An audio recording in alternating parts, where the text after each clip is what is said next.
नमस्कार दोस्तों, स्वागत है आप सभी का अनसुनी आहट के एक और हैरान कर देने वाले बहुत ही ख़तरनाक एपिसोड में। दोस्तों, आज की इस वीडियो में मैं आप लोगों के सामने एक ऐसी विचित्र भूतिया घटना की कहानी लेके आ चुका हूँ जिसे सुनने के बाद आप लोग सोच में पड़ जाओगे कि आखिर इतनी ख़तरनाक भूतिया घटना किसी के साथ कैसे घट सकती है।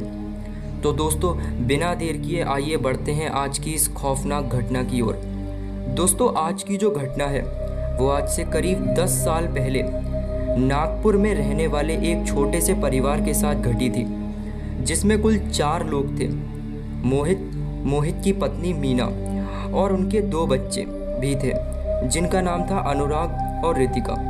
दोस्तों, जो अनुराग था उसकी उम्र लगभग 11 साल थी और जो रितिका थी उसकी उम्र लगभग 15 साल रही होगी।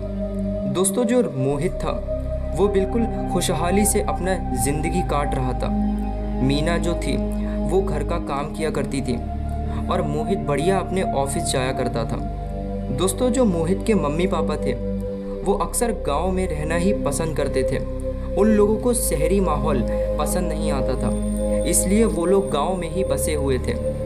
और मोहित के मम्मी पापा अक्सर मोहित से कहा करते थे कि कभी छुट्टी लेकर ऑफिस से हमारे पास रहने आओ, हम लोगों ने तो तुम्हें इतने दिनों से देखा ही नहीं है, हमेशा अपने काम में ही बिजी रहते हो, अरे कभी टाइम निकालो और आओ, हमारे पास भी रहो।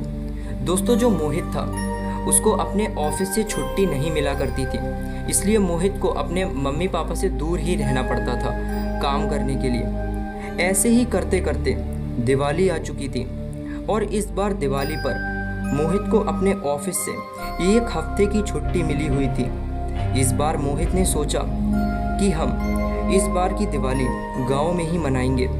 मोहित ने अपनी फैमिली के साथ गांव जाने की पूरी तैयारी कर ली थी। दोस्तों, जो मोहित था उसने गांव जाने की बात अपने मम्मी पापा को नहीं बताई थी। वो लोग अपनी मम्मी पापा को सरप्राइज़ देना चाहते थे। दोस्तों, दिवाली के लगभग 3 दिन पहले ये लोग अपने गांव जाने के लिए निकल पड़ते हैं। दोस्तों, ये लोग सोचे थे कि हम लोग सुबह के 9 बजे अपने गांव जाने के लिए निकलेंगे, लेकिन जिस गाड़ी से ये लोग जाने वाले थे उसमें अचानक कुछ टेक्निकल खराबी आ गई, जिस कारण वो लोग सुबह को नहीं निकल पाए। मोहित अपनी कार को ठीक कराने के लिए गैराज में ले गया और पूरा दिन उसकी कार को गैराज में ही बिताना पड़ा क्योंकि उसको कुछ काम था। मोहित बोलता है कि हम आज रात ही गांव जाने के लिए निकलेंगे। इस पर मीना बोलती है, रात में जाने की क्या ज़रूरत है, माहौल भी सेफ़ नहीं है, हम लोग कल सुबह निकल जाएंगे। लेकिन दोस्तों, जो मोहित था उसको अपने मम्मी पापा से मिलने की बहुत जल्दी थी।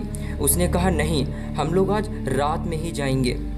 और रात के करीब 10 बजे मोहित अपनी कार से अपने गाँव जाने के लिए निकल पड़ता है। दोस्तों, कार में कुल 4 लोग सवार थे, मोहित की पत्नी मीना और मोहित के 2 बच्चे। दोस्तों, मोहित को कार चलाते हुए अभी करीब 1.5 घंटा ही हुआ था कि इतनी देर में मोहित अपनी कार को एक सुनसान रास्ते पर मोड़ देता है। मीना, जो कि उसके बगल में ही बैठी हुई थी, वो बोलती है, ये तुमने गाड़ी सुनसान रास्ते पर क्यों मोड़ दी? इस पर मोहित बोलता है, ये रास्ता हमें जल्दी गाँव पहुँचा देगा, तुम चिंता मत करो, मैं इस रास्ते से आता जाता रहता हूँ। दोस्तों, इस पर मीना कुछ नहीं बोलती है। करीब 30 मिनट बाद ही मोहित को एक बहुत सुंदर लड़की दिखाई देती है, जो कि उस रास्ते के ही बगल में खड़ी हुई थी।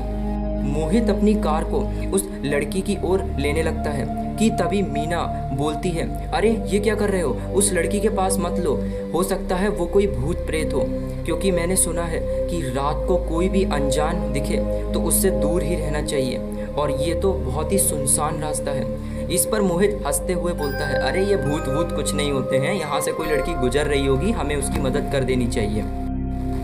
दोस्तों, मोहित उस लड़की के सामने अपनी गाड़ी लगा देता है और वहाँ पे उस लड़की से बोलता है, सुनिए, मैं आपसे बात कर रहा हूँ। दोस्तों, वो लड़की इस पर कुछ भी जवाब नहीं देती है। जैसे ही मोहित तीसरी बार उस लड़की से बोलता है, अरे मैडम, कहीं जाना है क्या आपको, मैं छोड़ दूँ, मैं भी आगे की साइड जा रहा हूँ, कि तभी उस लड़की की गर्दन एकदम से उसकी तरफ घूम जाती है और कार में बैठे चारों के चारों लोग एकदम से चिल्ला के बोलते हैं, ये क्या है। दोस्तों, वो जो लड़की थी उसका मुंह पूरी तरह से जला हुआ था आंखें सफ़ेद हो रही थी और बाल बिल्कुल हवा में लहरने लगते हैं। दोस्तों मोहित घबराकर एकदम से एक्सीलेटर पर पैर दबाता है और भागकर वहाँ से उस गाड़ी को निकालने लगता है। करीब 5 मिनट बाद जब सब कुछ शांत हो जाता है तब वो पीछे पलट के देखता है। जैसे ही वो पीछे पलट के देखता है उससे वो लड़की वहीं उस रोड पर खड़ी हुई दिखती है। दोस्तों वो जो मोहित था वो अपनी कार को ज़ोर से उस रोड से निकालने लगता है। करीब 2 घंटे लगातार उस रोड पर चलाने के बाद कार को वो मेन हाईवे पे लग जाता है और वहाँ पर एक ढाबे के पास अपनी कार को रोकता है। ढाबे पे जैसे ही वो कार को रोकता है ढाबे के लोग उनसे पूछते हैं, अरे भाई ऐसे हाँफते हाँफते कहाँ से आ रहे हो आप? इस पर मीना उनको अपनी सारी बात बताती है कि कैसे उन्हें रास्ते में एक लड़की दिखी। इस पर ढाबे वाले लोग बोलते हैं, क्या आप लोगों को पता नहीं है रात के समय कोई भी उस सुनसान सड़क से नहीं गुजरता है? आज से करीब 6 महीने पहले एक लड़की की हत्या उस रोड पर हो गई थी।